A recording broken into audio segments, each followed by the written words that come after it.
let's define impoundment. And I should mention first, I think, correct me if I'm wrong, but impoundment, we're just talking about 1/3 of the budget, which is what goes through the appropriations process.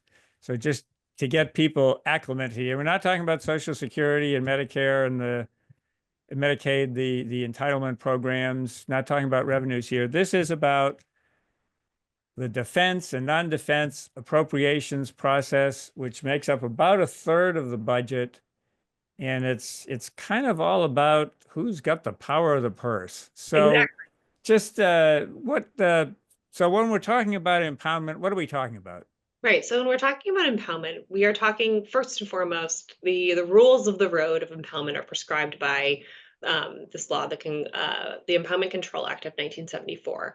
That does not that did not take away powers existing to the president prior to that, but rather specified kind of the rules of the road, the procedures through which the president could, by law, request of Congress changes to annually appropriated and previously approved funding by Congress if they differed with the administration's policy or economic goals.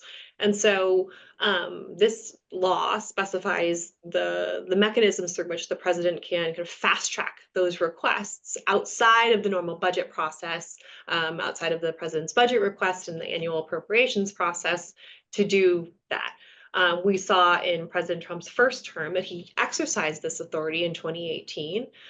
He proposed of Congress, he sent a package of proposed rescissions, so areas where he wanted to decrease certain discretionary funding across the federal government. That was sent to Congress. Congress had 45 days to vote on that package of rescissions, and then ultimately did not take action, so that money then had to be spent. But this really does provide the executive branch really with that authority to temporarily pause and review for varying reasons, whether or not they want to request of Congress a change in that appropriated funding. But it does in no way, shape, or form provide the executive branch the power of the purse. The